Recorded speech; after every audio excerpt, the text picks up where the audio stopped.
My name is Abdul, 18 years old, isang Bisayang Muslim. I was born and raised in Cebu City, tas may 7 akong kapatid. Ako si Abdul, 18 years old, gipanganak og nidako sa Cebu City og na ako'y 7 ka igsuon. Grade 6 lang ang natapos ko nang dahil sa kahirapan at maaga akong naulila dahil maaga ding namatay yung mga magulang ko. Ang trabaho ko ay isang live show or webcam model. Naguhubad po kami sa harap ng computer sa mga foreigner para po mabayaran ng pera. 15 ako nag-start at 18 na ako ngayon, so 3 years ko na itong ginagawa. Ang trabaho ko ay isang live show or webcam model. Naguhubad po kami sa harap ng computer sa mga foreigner para po mabayaran ng pera. 15 ako nag-start at 18 na ako ngayon, so 3 years ko na itong ginagawa. 12 hours kaming nagtatrabaho sa isang araw, tapos 7 kaming lahat sa bahay, puro kami mga ladyboy.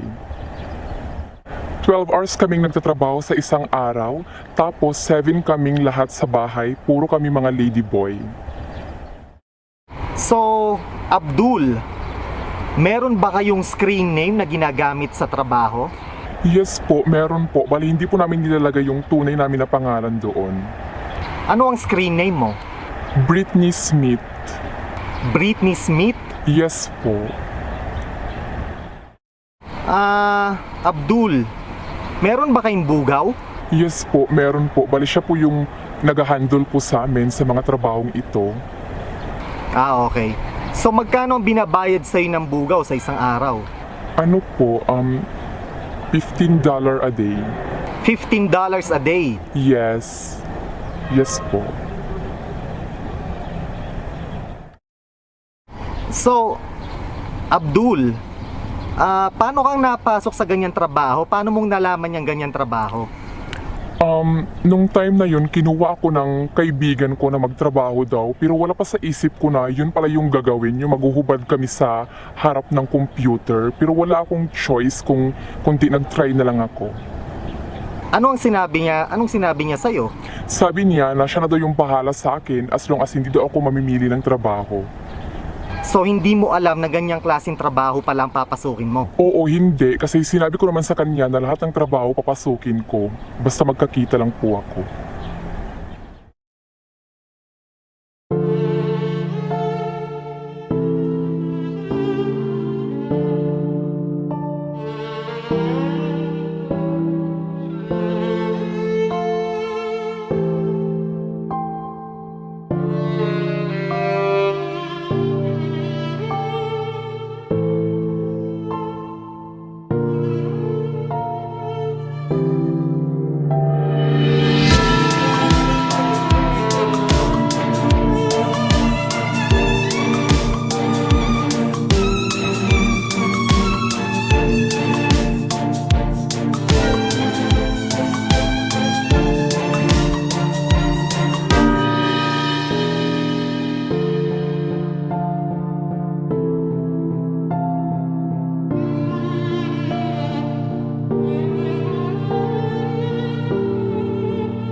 Ako si Segunda, 47 years old at may 5 anak, puro panganay.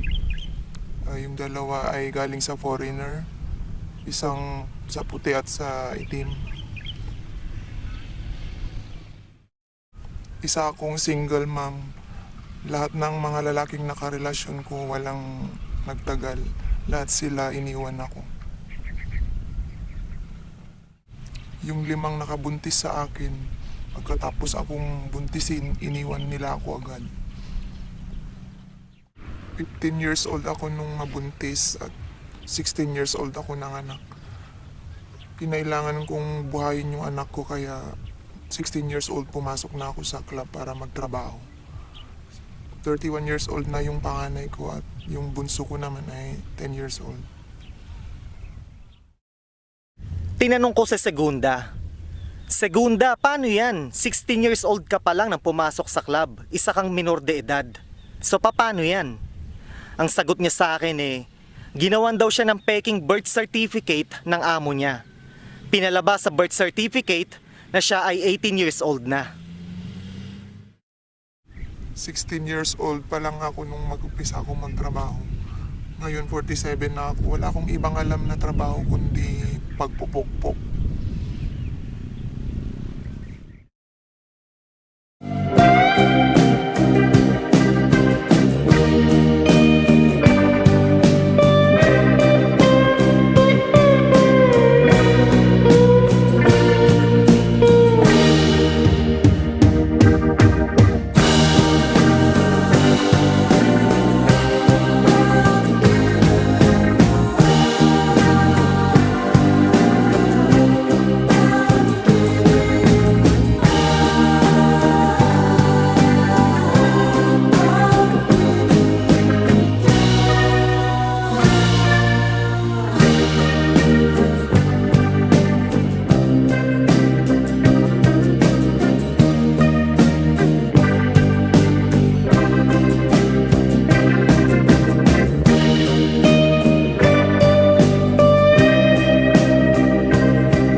Ako si Agnes, 22 years old, pinanganak at lumaki sa Tarlac.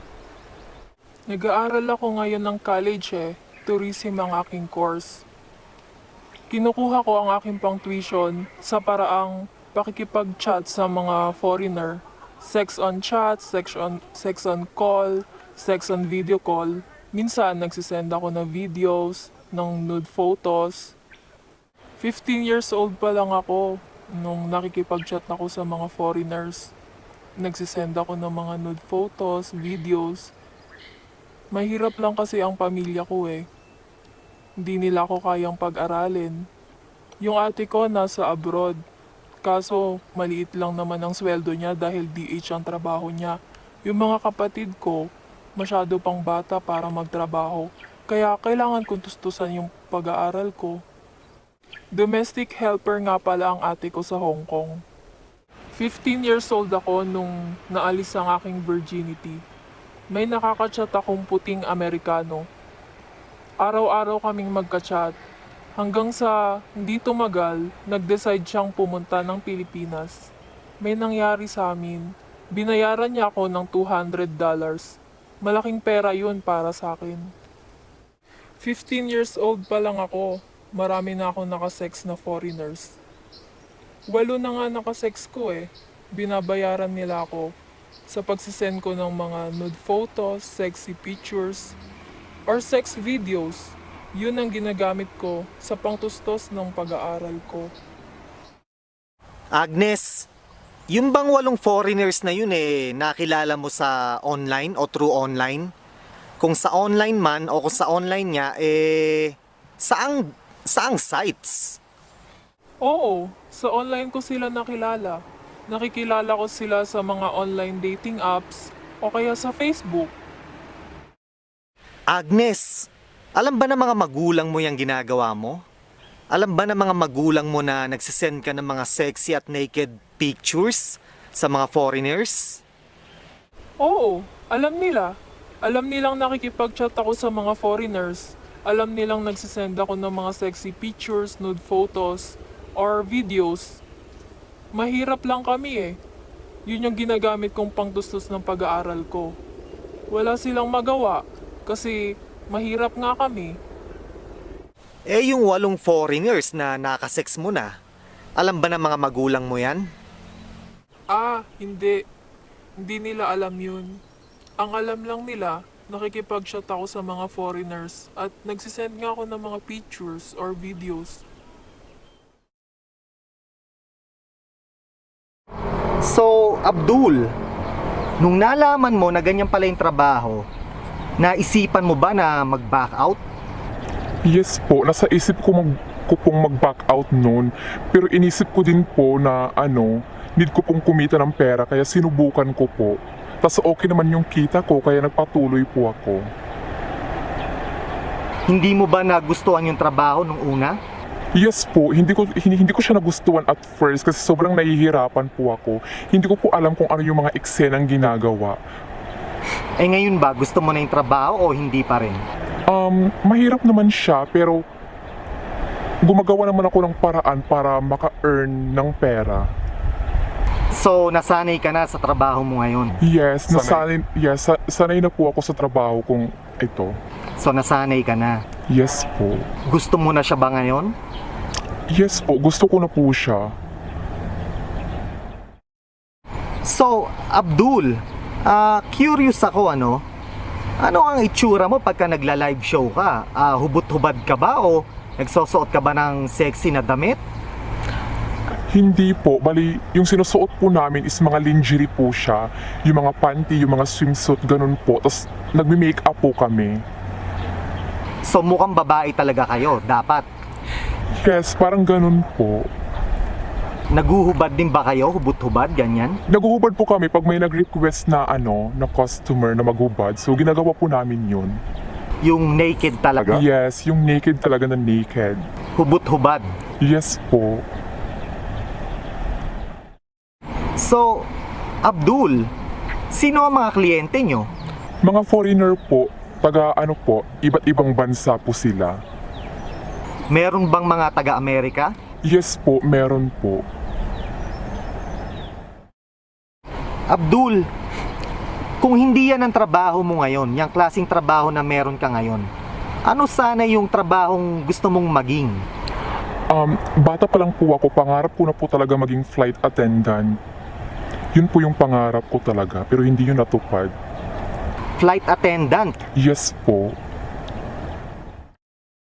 So, Abdul, tanungin kita saan mo nakikita ang sarili mo 20 years from now? Hindi ko pa po alam ngayon kasi hindi ko alam kung may patutunguhan ba tong ginagawa ko ngayon. Pero masaya naman ako kung nasaan ako ngayon, kung ano yung mga ginagawa ko.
So alam mo, Abdul, talagang curious ako Pwede bang ipakita mo sa akin kung ano ang itsura mo pagka nagla-live show ka?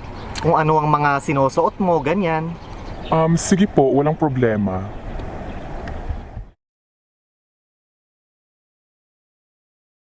Wala akong sahod sa bar. Yung kinikita ko doon ay galing sa pagtitable sa mga lalaki. Nilalandi ko sila para bilhan nila ako ng ladies drink at para bumili rin sila ng maraming alak. Lalong dumadami yung alak nila, lalong lumalaki rin yung kita ko. 10% sa akin at 90% sa club. So, Segunda, paano kung pumasok ako sa club na kung saan ka nagtatrabaho, tapos nakonsonadahan kita, tapos gusto kitang jonjingin? Magkano ang i-charge mo sa akin? Chupa at Jackal 500. Kung gusto mo akong kantutin sa pekpek, 1,000. Kung sa pet naman, 2,000. 50-50 kami ng club. Halimbawa, 1,000, tigpa 500 kami. Doon tayo sa VIP room para hindi na tayo lalabas. Alam naman nating lahat na illegal ang prostitusyon sa Pilipinas. So papaano kayo nakakalusot? Papaano walang nangahassle sa inyo?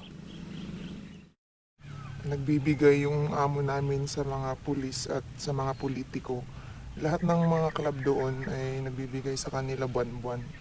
Hindi ko lang alam kung magkano, pero pinoproteksyonan nila kami kaya hindi nila kami hinahassle. Segunda, 20 years from now, ano sa tingin mo? Nasaan ka at ano ang ginagawa mo 20 years from now? Di nagtatrabaho pa rin. Hindi naman ako pwedeng tumigil sa pagtatrabaho dahil paano ako mabubuhay at kakain kung titigil ako. Hindi rin naman ako pwedeng umasa sa mga anak ko na buhayin ako. At hindi ko rin sila gustong obligahin na gawin yun. Pero Segunda, 20 years from now 67 ka na. Sa tingin mo sa edad mong 67 may papatol pa rin sa'yo? May mga lalaki pa rin papatol sa'yo? Oo naman. Maraming mga makakati at malilibog na lalaki. Bakla nga pinapatulan ako pa kayang tunay na babae. Segunda, hindi sa minamaliit kita, pero ang totoo may edad ka na 47 ka na Hindi ka ba nahihirapang kumuha ng customer sa club dahil sa edad mong yan? 8 kaming babae sa club. Ang labanan kasi dyan ay kung magaling kang mambola at mangakit at mangromansa. Lalo na kung magaling ka rin gumiling at sumayaw sa stage, siguradong may lalaking magtitable sa'yo.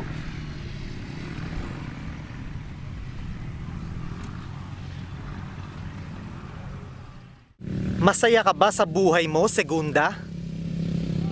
Oo naman, masaya ako lalo na pag kumikita ako ng malaki kasi dahil doon, napapakain ko at nabubuhay ko yung mga anak ko. Siya nga pala, hindi pwedeng walang kondom kasi kailangan ko rin ito para sa safety ko.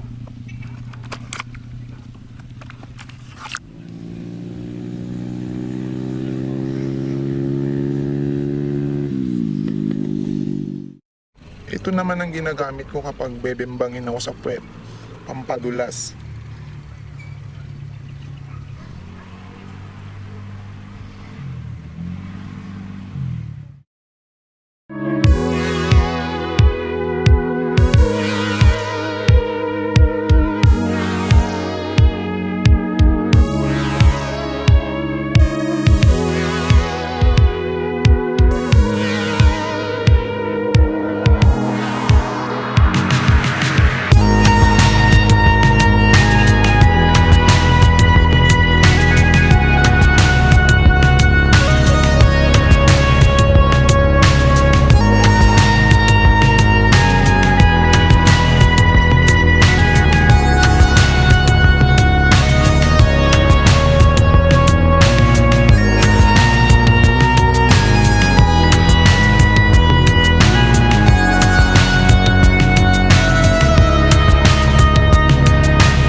Agnes, curious ako, no? May naging boyfriend ka na bang Pilipino? Tsaka may nakasex ka na bang Pilipino? Ay, never pa ako nagka-boyfriend. Never pa akong nagka-boyfriend ng Pilipino. Never pa ako nakipag-sex sa Filipino. Yung 8 nakasex kong Amerikano, di ko sila boyfriend. Binabayaran lang nila ako para matustusan ko yung pag-aaral ko. Pero Agnes, sa pagdating ng panahon na mag-aasawa ka na, gusto mo ba Pilipino o foreigner ang mapangasawa mo? Ay, ayoko ng Filipino. Gusto ko foreigner para makaalis ako ng Pilipinas. So ang kinukuha mo, tourism, ano? Ano ba ang pangarap mo? Ano ang gusto mong maging trabaho pagkatapos ng kurso mo? Gusto kong magtrabaho sa hotel or maging tour guide or basta related sa pagta-travel. Agnes, ano ang nakikita mo? 10 years from now, ano sa tingin mo, nasaan ka at ano ang ginagawa mo? 10 years from now, sana nasa Amerika na ako. Sana Nagtatrabaho na ako doon sa isang hotel or kahit ano basta related sa pagta-travel. Di ko kasi nakikita yung sarili ko dito sa Pilipinas na nandito yung kinabukasan ko. Mas nakikita ko yung sarili ko na nasa Amerika.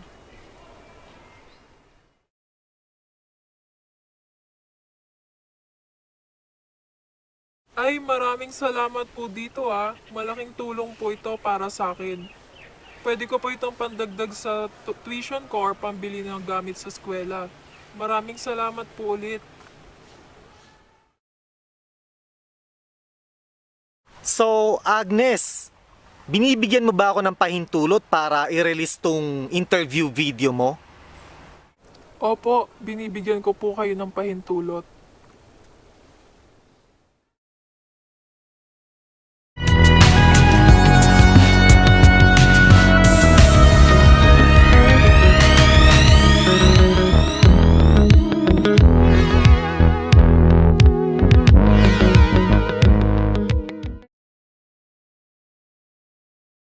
Welcome po sa place ko. Tara, pasok po tayo.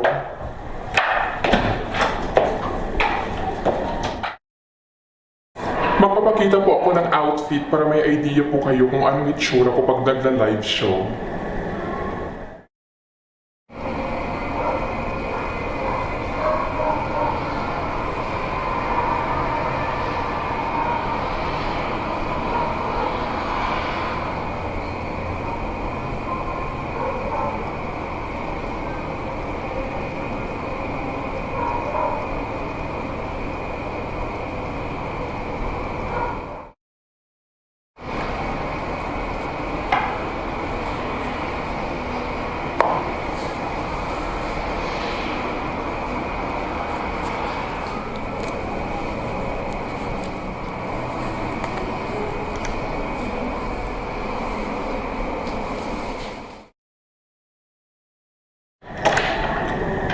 Hello.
So, Abdul, nagka-boyfriend ka na ba? Hindi pa po. Never ka nagka-boyfriend? Yes, never po. Pero nakatikim ka na ba ng lalaki? Yes po. Ilan na? 5. 5 all the way. Yes po. I mean all the way na ginawa niyo talaga all the way. Yes. Abdul, masaya ka ba sa buhay mo? Sa buhay mo ngayon? Hindi gaanong masaya. Bakit naman? Kasi yung trabaho po namin, isa po itong illegal. Kaya lagi kaming nag-iingat para hindi po kami mahuli or ma-report. Ganun po. Sa personal mo namang buhay, walang kinalaman ng trabaho. Abdul, masaya ka ba? Oo, masaya ako ngayon kung nasan ako ngayon, kung ano yung mga ginagawa ko. Gusto mo ba o naisip mo ba na magka-boyfriend? Na magkaroon ng partner sa buhay mo? Yes, naisip ko naman po yun, pero gusto ko yung sa tamang lalaki. Kasi may mga kaibigan kasi ako na may mga jowa sila, mga ladyboy din, pero pinipirahan lang sila. Meron ka kayang mamahaling lalaki pagdating ng araw? Oo, meron. Pero sa ngayon, wala pa. Kasi parang wala pong masyadong sumiseryoso sa akin. Pero if ever one day na meron na, gusto ko yung lalaking tanggap ako kung ano ako. Yung tanggap niya kung ano yung trabaho ko. Yung tanggap niya kung anong meron ako. Yun po. Naniniwala ka ba na pagdating ng araw makakatagpo ka ng lalaking mamahalin ka na kung sino ka at ano ka? Of course, naniniwala ko sa ganyan. Kaya trust the process.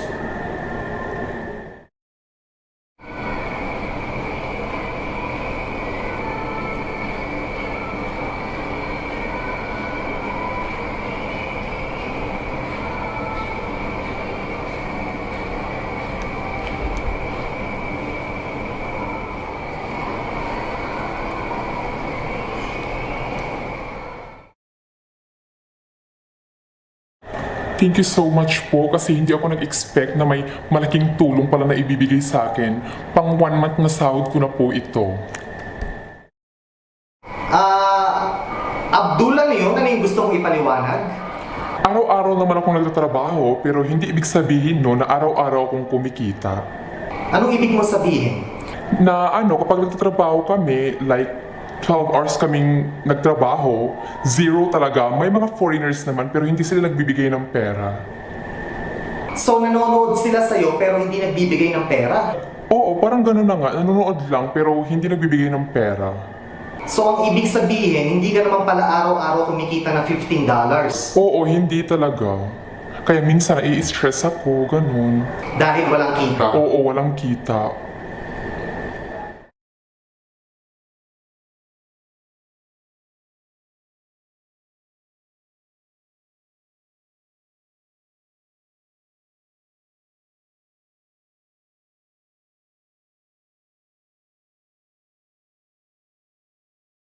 So ito Abdul, huling katanungan ko ha? Binibigyan mo ba ako ng permiso para i-release ang mga pictures at video clips mo? Oo, opo. Since nag-usap naman po tayo ng maayos about dito, so okay lang po. So, meron akong permiso mula sa'yo para i-release ang pictures at video clips ha? Yes po, meron po. Maraming salamat Abdul. Thank you.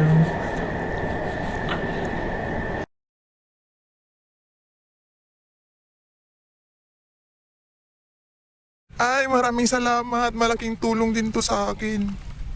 Thank you ng marami.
Taong 2015 na mag-decide akong i-video at i-upload sa social media ang pagtulong at pag-reach out na ginagawa namin para sa mga kapuspalad.